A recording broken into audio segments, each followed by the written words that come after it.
Students, now we will discuss another topic, reproductive health. Reproductive health क्या है? देखिए, अभी तक तो हमने दोनों ऑर्गन को डिस्कस किया, फर्टिलाइजेशन को डिस्कस किया। अब हम हेल्थ को डिस्कस करते हैं कि रिप्रोडक्टिव हेल्थ क्या है। Reproductive health refer to a state of a body when a person is physically, mentally and socially fit to lead a healthy reproductive life. ये एक ऐसे स्टेज को इंडिकेट करता है जब कोई पर्सन सोशली, फिजिकली और मेंटली फिट है और वो अपनी हेल्थी रिप्रोडक्टिव लाइफ को कंटिन्यू कर सकता है, क्योंकि ये एसेंशियल पार्ट है जिससे एक पॉपुलेशन जनरली कंटिन्यूटी में रहे, उसकी जो जेनरेशन है, उसकी जो स्पीशीज है वो कंटिन्यूटी में रहे, ठीक है, और वो एनवायरनमेंट के सभी चेंजेस को सस्टेन कर सके, एनवायरमेंटल कंडीशंस में सस्टेन कर सके। तो उसके लिए रिप्रोडक्शन एसेंशियल है और उसके साथ साथ रिप्रोडक्टिव हेल्थ भी एसेंशियल है, ठीक है। तो कौन कौन से एस्पेक्ट है रिप्रोडक्टिव हेल्थ के? देखिए, फैमिली प्लानिंग सबसे पहला एस्पेक्ट है रिप्रोडक्टिव हेल्थ का। पहला देखिए, family planning is the practice of controlling the size of a family. Family के साइज को कंट्रोल करना by creating awareness among people about the consequences of rise in population and adopting various birth control method। तो family planning generally एक ऐसा method है जिससे हम generally population control के बारे में एक अवेयरनेस क्रिएट कर सकते हैं और वेरियस बर्थ कंट्रोल के जो डिवाइसेस हैं, ठीक है, उनके बारे में लोगों को बता सकते हैं, ठीक है। तो गवर्नमेंट ऑर्गेनाइजेशंस, जितने भी पीएचसीज हैं, पब्लिक हेल्थ वर्कर्स हैं, ठीक है, और पब्लिक हेल्थ सेंटर्स जो हैं, हॉस्पिटल्स जो हैं, वहाँ पे लोगों को इनके बारे में अवेयर करवाया जाता है, बताया जाता है, टाइमली टेलीविजन पे एडवर्टाइजमेंट के थ्रू भी, ठीक है, ताकि पॉपुलेशन कंट्रोल रहे और लोगों में रिप्रोडक्टिव हेल्थ के बारे में अवेयरनेस है। Similarly, it can be achieved through the use of various contraceptive method and devices that are available। Various जो contraceptive devices हैं, methods हैं, उनसे अनवांटेड प्रेगनेंसी को या फिर फैमिली प्लानिंग को कंटिन्यू किया जा सकता है। तो कौन कौन से हैं एक बार उनको डिस्कस कर लेते हैं। कॉन्ट्रासेप्टिव डिवाइस क्या होती है? देखिए student, a method of prevention of unwanted pregnancies and giving gap between the birth of children during one's reproductive life is called contraception. Contraception का मतलब है कि अपनी रिप्रोडक्टिव लाइफ में अनवांटेड प्रेगनेंसी को स्टॉप करना और एक गैप क्रिएट करना, ठीक है, बर्थ के बीच में, ठीक है, चिल्ड्रन की बर्थ के बीच में गैप क्रिएट करने को हम कॉन्ट्रासेप्शन कहते हैं। और जो डिवाइस यूज होती हैं उन्हें हम कहते हैं कॉन्ट्रासेप्टिव डिवाइसेस, ठीक है। कौन कौन सी? देखिए, पहला है बैरियर मेथड। बैरियर मेथड में हम this method involve the use of physical devices. Physical devices का यूज किया जाता है that prevent sperm from the meeting the egg, जो स्पर्म को एग से मीट करने से रोके। कौन कौन से डिवाइसेस हैं? Such as condom, diaphragm and cervical cap. तो ये कॉमन सी डिवाइस हैं, फिजिकल बैरियर क्रिएट करती हैं जिससे स्पर्म ओवम से फ्यूज ना हो सके और फर्टिलाइजेशन लेटर ना हो। सिमिलरली हार्मोनल मेथड कौन कौन से हैं?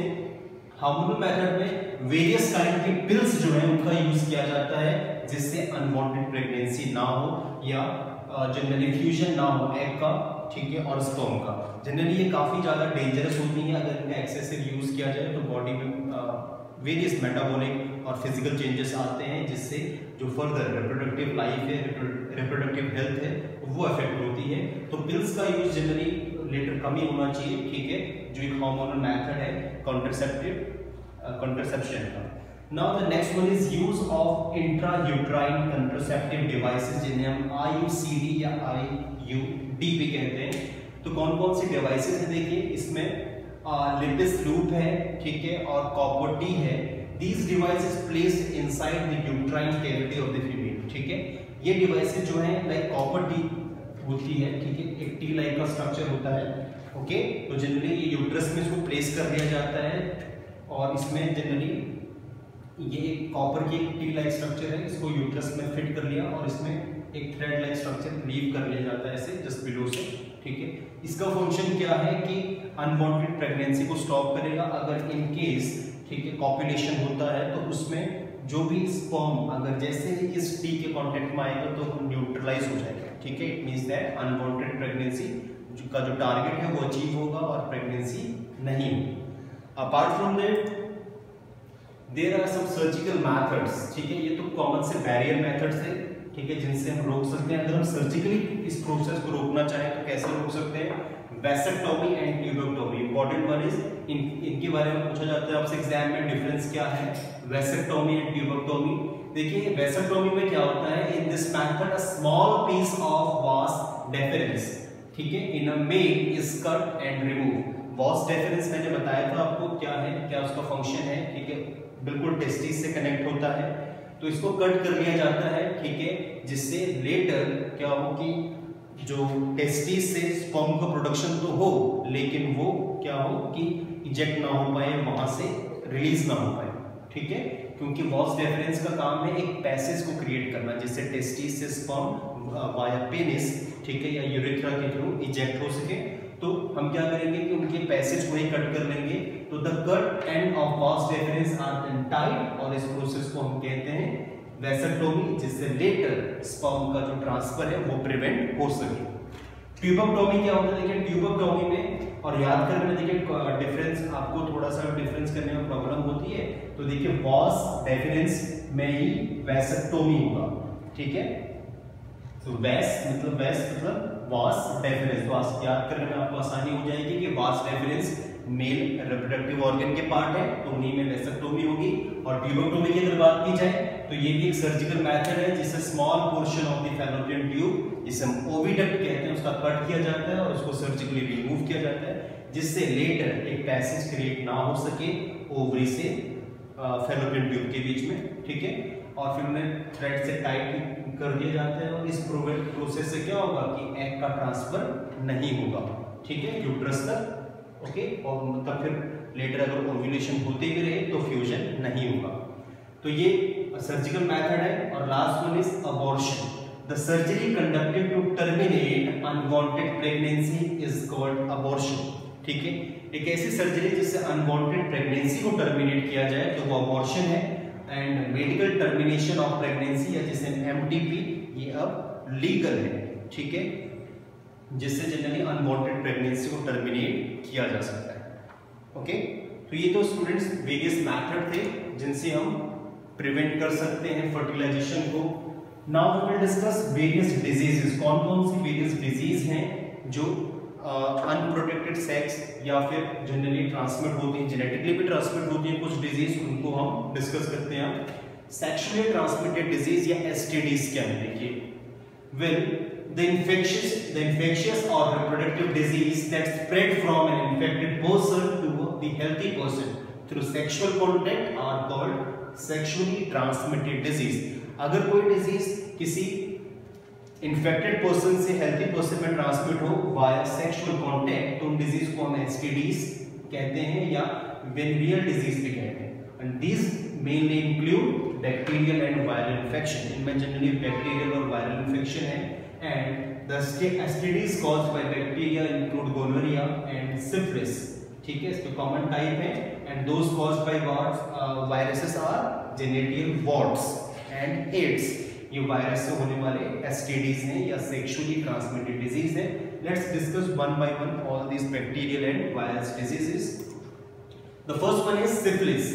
Syphilis देखिए क्या है, it is the bacterial diseases caused by Trypanosoma palladium, ये इंपॉर्टेंट है, इस बैक्टीरियम का नाम पूछा जाता है आपसे। ट्रिपेनोमा पैलिडियम जो है ये सिफिलिस को कॉज करेगा and it is transmitted through sexual contact. और क्या क्या इसके सिम्टम्स हैं, बर्निंग सेंसेशन होगी ड्यूरिंग यूरिनेशन, यूरिन डिस्चार्ज करते समय, and urethral discharges are its general symptom, burning sensation होगी, ईचिंग होगी, ठीक है, रिप्रोडक्टिव एरिया में। तो ये सिफिलिस के सिम्टम्स हैं और किससे होगा, ट्रिपेनोमा पैलिडियम से।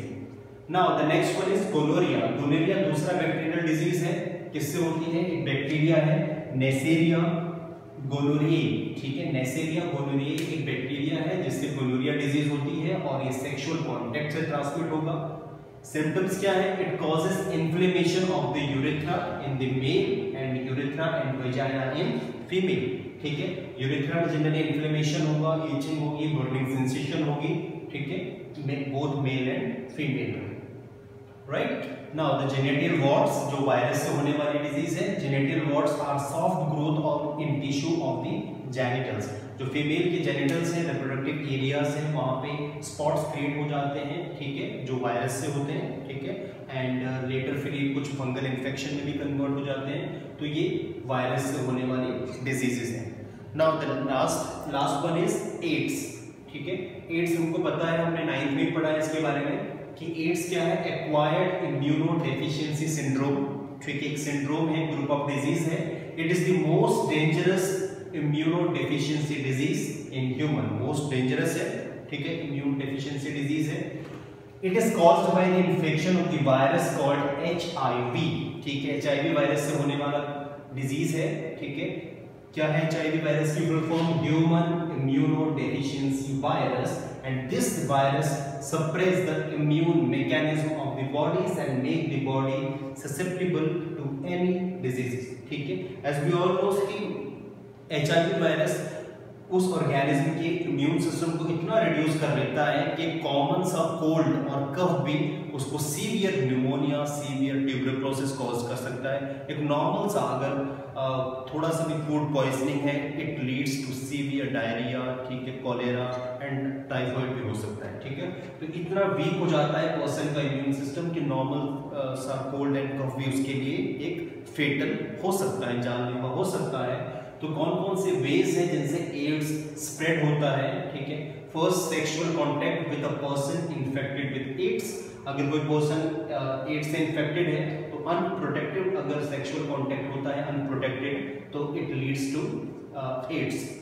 Transfusion of AIDS infected blood, अगर एड्स इन्फेक्टेड पर्सन का ब्लड अगर किसी हेल्थी पर्सन में ट्रांसफ्यूज कर दिया जाए तो उसे भी एड्स हो सकता है। Use of AIDS infected needles for injection, जो नीडल्स यूज होती हैं, अगर सेम एक हेल्थी पर्सन और एक एड्स से जो इन्फेक्टेड पर्सन है वो इनको यूज कर ले तो उसे भी हो सकता है। And transfer of HIV during pregnancy, और at the time of pregnancy generally placenta से मदर से, अगर मदर को एड्स है तो उसके वॉर्म में भी, वॉर्म या फिर उसके बेबी को भी एड्स हो सकता है eight the time of pregnancy, okay.